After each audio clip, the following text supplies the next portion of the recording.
Buenos días, buenas tardes, buenas noches, buenas madrugadas, donde sea que este canal los encuentre. Mi nombre es Juan Fernando Aguilar, soy proveniente de la ciudad de Cali, en Colombia. Soy un escritor y, desde luego, soy ante todo un lector. Este canal, Literatura para Todos, está dirigido a discutir diversas obras en todos los géneros literarios, como lo puede ser la novela, el cuento, la poesía, el teatro o el ensayo. Hoy, en lo particular, para inaugurar el canal, hablaremos de uno de los más grandes escritores de todos los tiempos, considerado el creador de la novela psicológica, Fyodor Dostoyevsky, en su obra Los demonios. Como algunos de ustedes ya lo habrán escuchado, Dostoyevsky fue nombrado por Nietzsche como el único psicólogo del que se podía aprender algo. La obra de Dostoyevsky fue fundamental en la literatura del siglo XX, influyendo a diversos autores de la talla de Virginia Woolf, Franz Kafka, William Faulkner, Thomas Mann e incluso en Latinoamérica el escritor uruguayo Juan Carlos Onetti. Antes de abordar la obra Los demonios, quisiera hablar un poco sobre quién fue Fyodor Mikhailovich Dostoyevsky. Dostoyevsky nació el 11 de noviembre de 1821 en Moscú, hijo de un médico visto por el escritor como un hombre autoritario e inflexible, y de una ama de casa amorosa que fue, tanto para Fyodor como para sus hermanos, Mijail y Andrei, un refugio desde el cual afrontar la vida. Dado el trabajo de su padre, los hermanos Dostoyevsky fueron cercanos a escenas que a otros niños de la época no les habría sido permitido observar: muertes, enfermedades, agonías, la lenta tristeza del moribundo.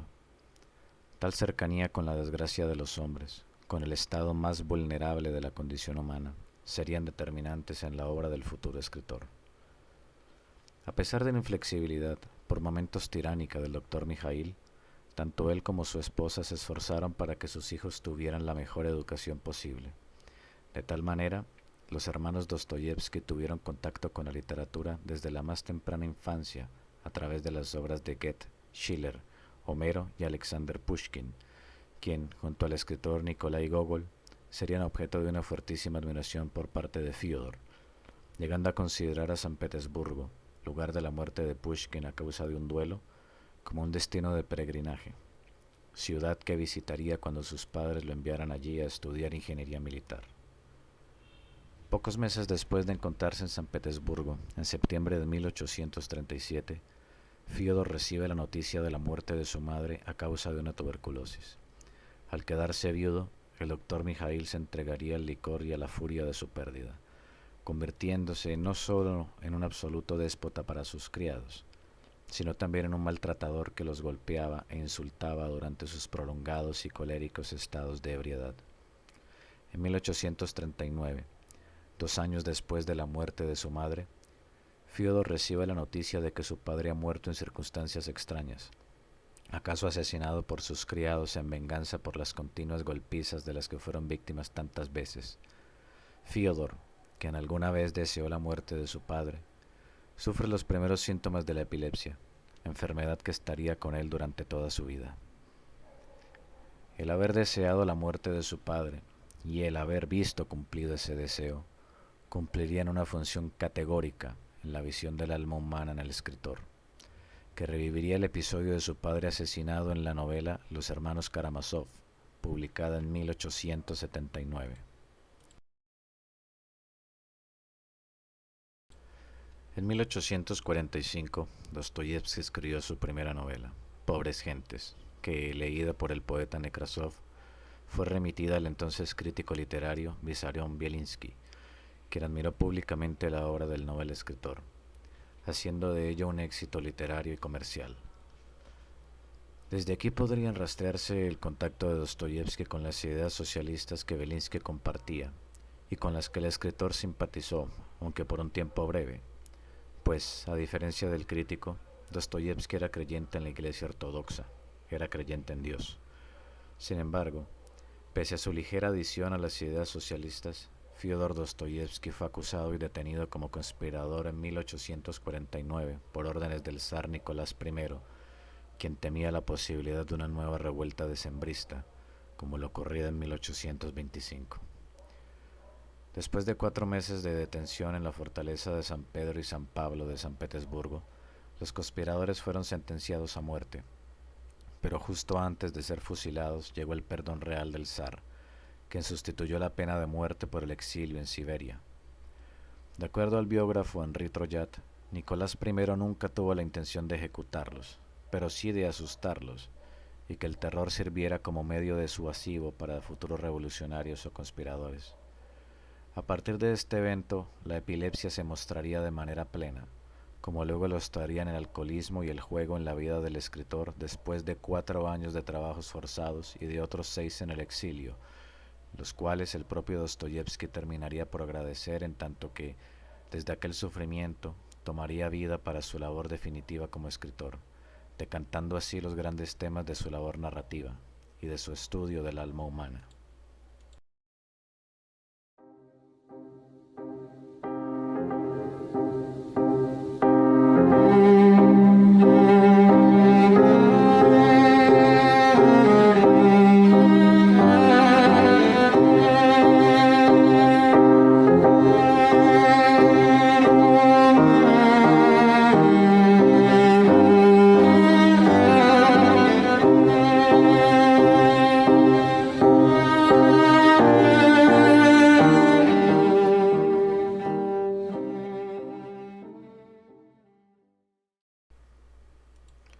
Ahora bien, los demonios, los poseídos o los endemoniados, según la traducción, nos relata, y aquí lo diré de un modo muy somero, la historia de un grupo de jóvenes revolucionarios rusos que vuelven a su patria de estar en el extranjero, infatuados por ideas occidentales como el socialismo y el nihilismo.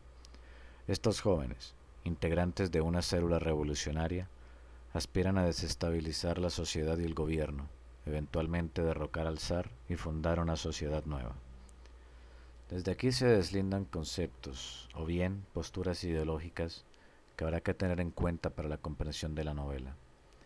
Estos son principalmente el anarquismo, como renuncia violenta a toda autoridad, el ateísmo, como negación de Dios y de la Iglesia ortodoxa, símbolo estructural de la vieja Rusia, y el nihilismo, entendido en los demonios como la negación de todo valor.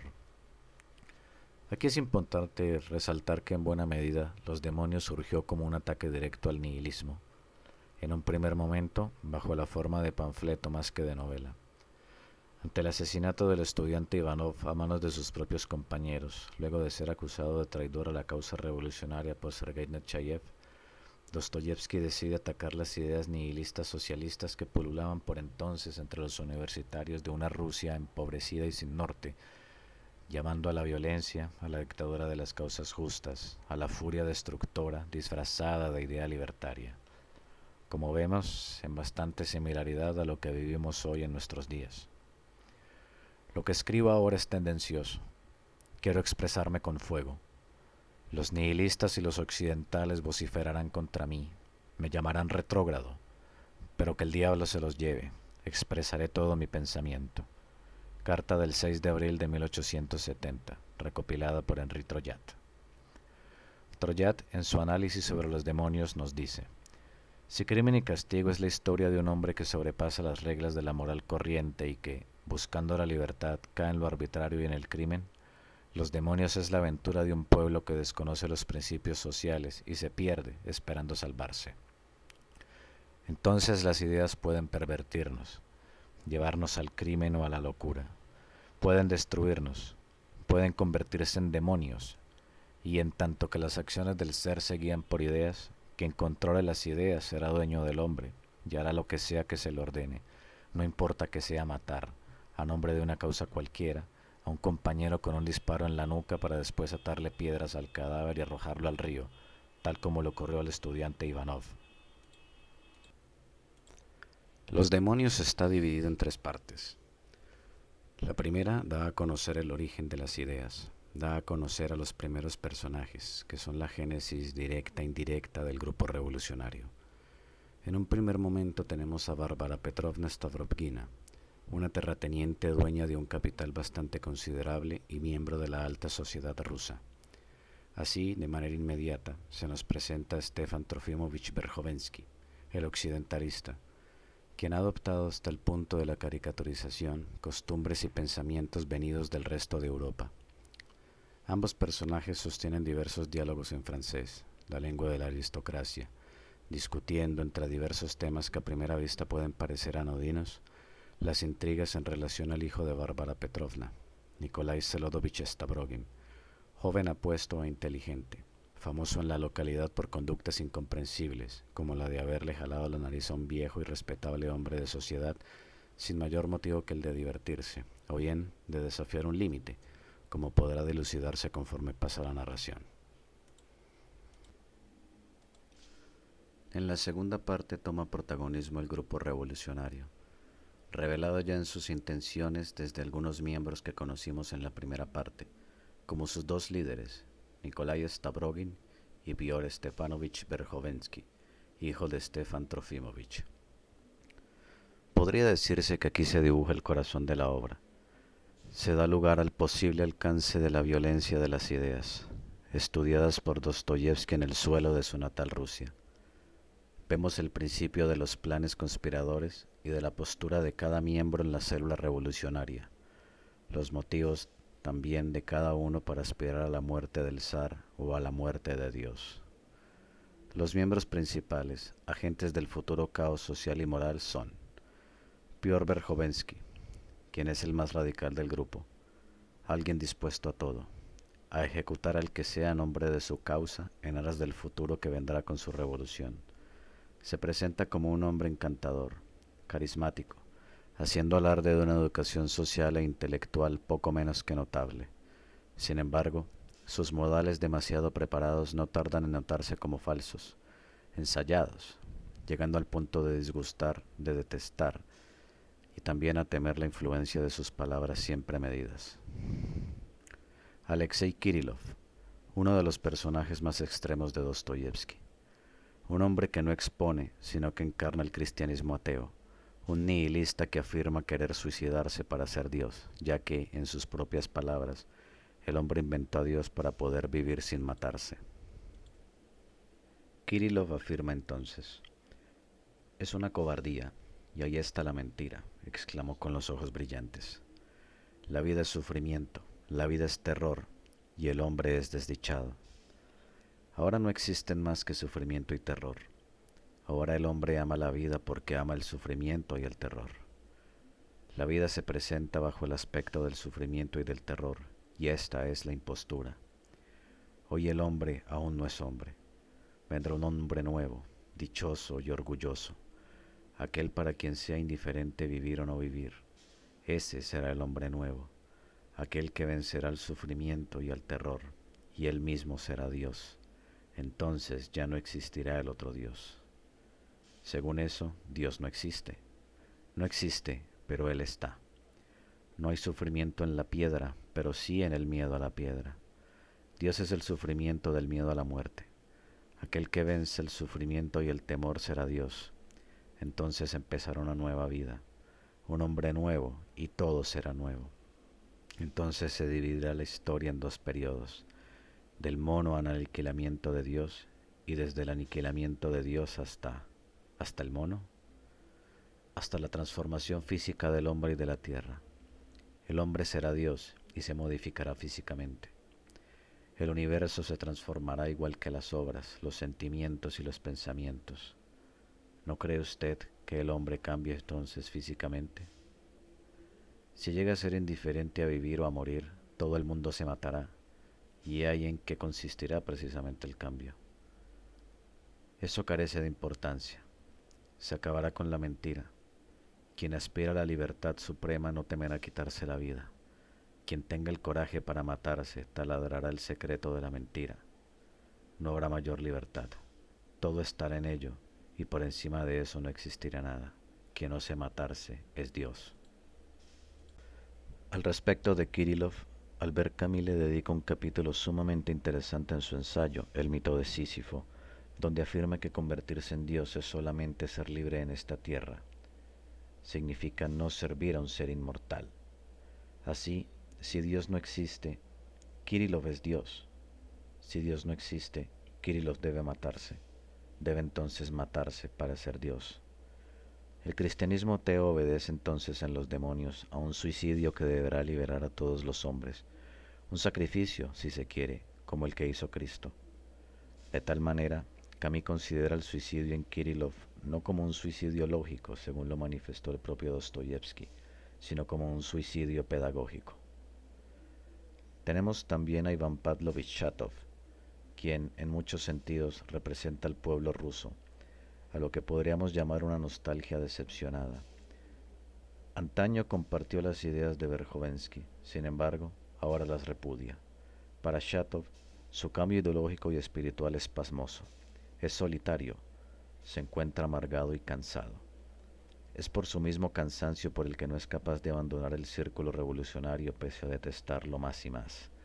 Chatov, a diferencia de los nihilistas, cree en Dios, o al menos quisiera creer en él según se lo manifiesta Stavrogin, oponiéndose así al socialismo en tanto que éste pretende edificar pueblos según las leyes de la ciencia. Mas, para el agotado Chatov, la historia de los pueblos está ligada a la búsqueda permanente de un Dios personal, un Dios del pueblo. La meta de todo movimiento popular es únicamente la búsqueda de Dios, de su propio Dios. Cada pueblo ha tenido siempre su propio Dios. Es una señal de decadencia cuando los pueblos empiezan a tener dioses comunes. Cuanto más fuerte es un pueblo, más exclusivamente personal es su Dios. En cuanto un pueblo deja de creer que es el único detentor de la verdad, en cuanto no cree que es el único llamado, el único capaz de resucitar y de salvar al mundo por la verdad, deja inmediatamente de ser un gran pueblo, y solo es una materia etnográfica. Turgeniev, rival de Dostoyevsky, diría que los personajes de este eran más ideas que personajes. Lo dijo en tono de reproche, propio de la rivalidad entre ambos escritores.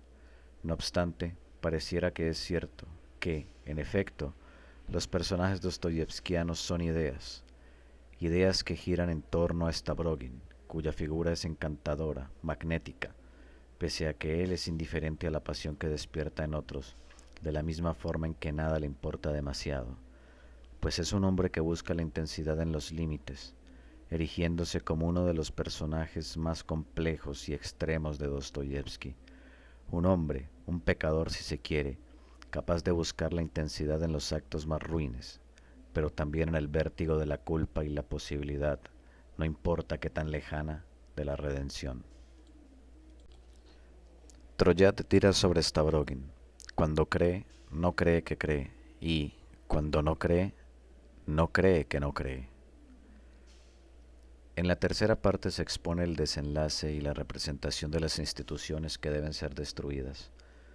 Cada personaje debe decidir su destino, librarse de sus demonios o llevar la idea hasta el final, hasta el suicidio, la locura o el asesinato.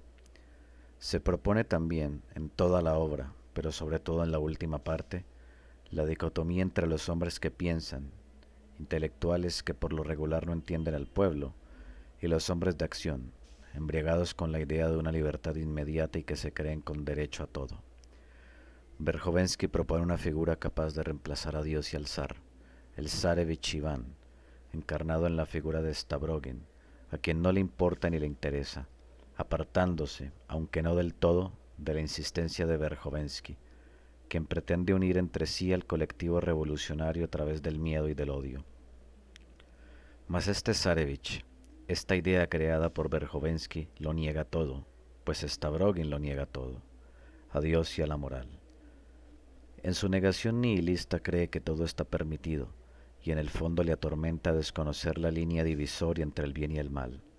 El zarevich, de llegar a ser, vivirá como el hombre que lo encarna, por cansancio, pues en Stavrogin han muerto todas las pasiones. No hay pasión en su negación, tampoco en su rebeldía, pero Piotr Verjovensky insiste en su figura, en el magnetismo de un hombre capaz de despertar pasiones radicales, en la potencia de un caudillo que acabará con todas las instituciones para la creación de una nueva Rusia, el nacimiento de un hombre nuevo sobre las cenizas del anterior. Verjovensky, como Sergei Nechayev y en general como todos los demagogos revolucionarios, pretenden darle al pueblo una dignidad sobrehumana, una libertad obtenida a través del asesinato. Por lo tanto, después de rebelarse, el pueblo solo encuentra tristeza y esclavitud, sometidos a una idea, a un reemplazo de la ley de Dios. El todo está permitido conduce a la negación, a la servidumbre, pues la ley, como dijo Camus en El hombre rebelde, es lo que da la libertad.